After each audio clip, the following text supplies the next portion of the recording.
తెనాలి ఆంధ్ర ప్యారిస్గా ప్రసిద్ధి చెందిన ఈ నియోజకవర్గం గుంటూరు జిల్లాలోని కీలక నియోజకవర్గాల్లో ఒకటి. మాజీ ముఖ్యమంత్రులు నాదెండ్ల భాస్కర్రావు, కొణిజేటి రోసయ్య తెనాలి నుంచి పోటీ చేసిన వారే. అలాగే అన్నాబత్తుని సత్యనారాయణ, ఆలపాటి వెంకట్రామయ్య వంటి నేతలు కూడా ఇక్కడి నుంచి గెలిచి మంత్రులయ్యారు. ఇక జనసేనలో అత్యంత కీలక నేతగా ఉన్న నాదెండ్ల మనోహర్ కూడా తెనాలి నుంచి పోటీ చేశారు. 2019లో జనసేన తరపున బరిలోకి దిగి 3వ స్థానానికి పరిమితమయ్యారు నాదెండ్ల. వైసీపీ తరపున అన్నాబత్తుని శివకుమార్, తెలుగుదేశం పార్టీ నుంచి మాజీ మంత్రి ఆలపాటి రాజా పోటీ చేశారు. ఈ త్రిముఖ పోరులో వైసీపీ అభ్యర్థి శివకుమార్ గెలిచారు. మరి గతంలో విడివిడిగా బరిలోకి దిగిన తెలుగుదేశం పార్టీ, జనసేన ఈసారి ఉమ్మడిగా బరిలోకి దిగుతున్నాయి. దీంతో తెనాలిలో సమీకరణాలు మారిపోయాయి. మరి ఈసారి పరిస్థితులు ఎలా ఉంటాయి, ఎవరికి గెలుపు అవకాశాలు ఉంటాయి అనే దానిపై big TV exclusive election survey చేసింది. ఆ రిపోర్ట్ చూసే ముందు 2019 ఎన్నికల ఫలితాలను పరిశీలిద్దాం. 2019 ఎన్నికల్లో అన్నాబత్తుని శివకుమార్ వర్సెస్ ఆలపాటి రాజేంద్ర ప్రసాద్, వీరిద్దరి మధ్య ప్రధానంగా పోటీ జరిగింది. ఆ పోటీలో తెనాలి నుంచి బరిలో దిగిన వైసీపీ అభ్యర్థి అన్నాబత్తుని శివకుమార్ విజయం సాధించారు. ఆ ఎన్నికల్లో ఆయన 46% ఓట్ షేర్ను సాధించారు. ముఖ్యంగా వైసీపీ వేవ్ ఆయన గెలుపులో ముఖ్య పాత్ర పోషించింది అని చెప్పాలి.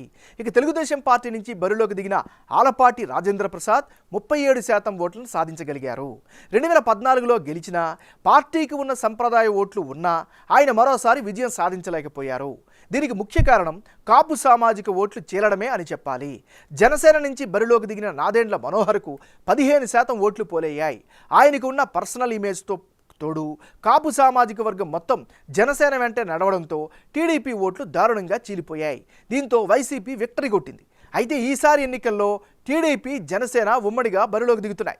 ఈ నియోజకవర్గం నుంచి తానే పోటీ చేస్తున్నట్లు ఇప్పటికే జనసేన నేత నాదెండ్ల మనోహర్ తేల్చి చెప్పారు. మరి ఈసారి ఎవరికి గెలుపు అవకాశాలు ఎక్కువగా ఉన్నాయో ఇప్పుడు పరిశీలిద్దాం. ముందుగా వైసీపీ నేత, ప్రస్తుత ఎమ్మెల్యేగా ఉన్న అన్నాబత్తుని శివకుమార్కు ఉండేటటువంటి అనుకూల, వ్యతిరేక అంశాలేంటో పరిశీలిద్దాం. ముందుగా ప్లస్ పాయింట్స్ని కనుక పరిశీలిస్తే అన్నాబత్తుని శివకుమార్ వరకు చూస్తే ప్రజల్లో అయితే మంచి పాజిటివ్ ఇమేజ్ అయితే కొనసాగుతూ ఉంది. ఇది ఖచ్చితంగా బలంగా చెప్పుకోవచ్చు. ముఖ్యంగా అన్ని వర్గాల ప్రజలకు కూడా అందుబాటులో ఉంటున్నారు, సత్సంబంధాలను నెరుపుతున్నారు. ఇది ఒక మరో బలంగా చెప్పుకోవచ్చు. ఆరోగ్య సమస్యలున్న వారికి నేరుగా ప్రత్యక్షంగా కలుస్తున్నారు, ఆర్థిక సాయం చేస్తున్నారు. సుమారు 27,000 మందికి ఇళ్ల పట్టాలు అందించడం శివకుమార్కి ప్రధానమైనటువంటి బలం, అండగా చెప్పుకోవచ్చు. ఇది అన్నాబత్తుని శివకుమార్కి సంబంధించినటువంటి అనుకూలమైన అంశాలు. మరి ఇతర పట్ల ఉండే మైనస్ పాయింట్స్ ఏంటి పరిశీలిస్తే, నియోజకవర్గంలో ఆశించిన స్థాయిలో అభివృద్ధి జరగలేదు. ఇది ప్రధానమైనటువంటి అడ్డంకిగా చెప్పుకోవచ్చు. ఇక ఇసుక మాఫియా ఆరోపణలు అయితే చాలా బలంగా వినిపిస్తున్నాయి. దీన్ని ఎలా ఎదుర్కొంటారనేది పెద్ద ప్రశ్న.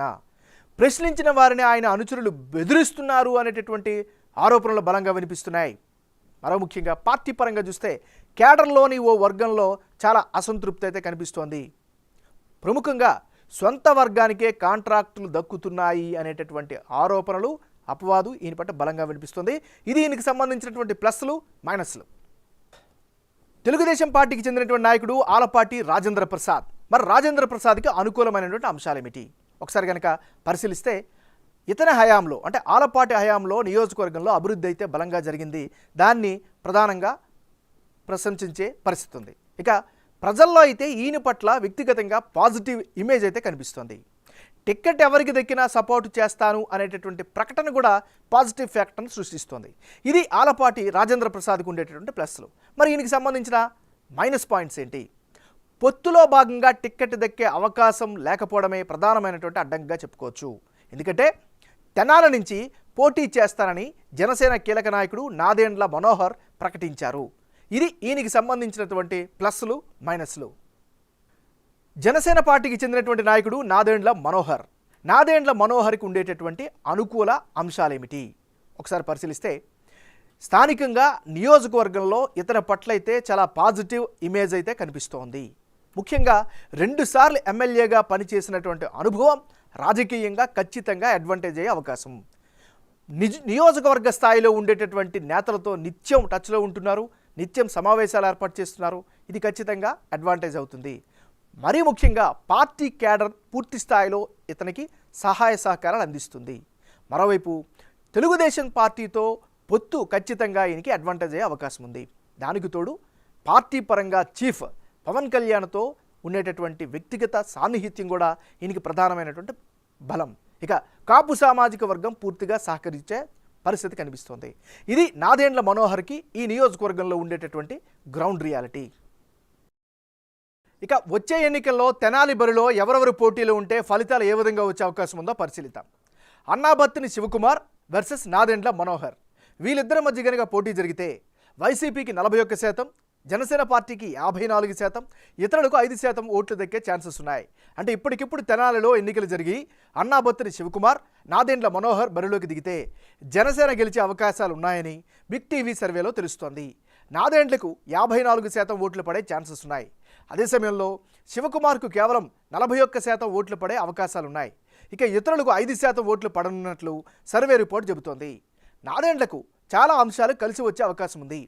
ఆయన పాజిటివ్ ఇమేజ్తో పాటు 2004, 2009లో ఎన్నికల్లో గెలిచిన ట్రాక్ రికార్డు ఉండడం ఇప్పుడు ఆయనకి కలిసి వచ్చే అంశమనే చెప్పాలి. ఇక తెలుగుదేశం పార్టీతో ఉన్న పొత్తుతో పాటు ఆలపాటి ఇప్పటికే పూర్తిగా సహకరిస్తానని ప్రకటించడంతో టీడీపీ ఓట్లు కూడా ఆయనకి మలనున్నాయి. ఇక జనసేనను మొదటి నుంచి ఆదరిస్తున్న కాపు సామాజిక వర్గ ఓటర్లు ఆయనకి జై కొట్టనున్నారు. ఈ నియోజకవర్గంలో మొత్తం 23% కాపు సామాజిక ఓటర్ల ఓట్లయితే కనిపిస్తున్నాయి. వీటన్నిటితో పాటు ప్రస్తుత ప్రభుత్వంపై ఉన్న అసంతృప్తిగా ఉన్న వారికి కూడా నాదెండ్లకే జై కొట్టడం ఖాయంగా కనిపిస్తోందని బిగ్ టీవీ సర్వే చెబుతోంది.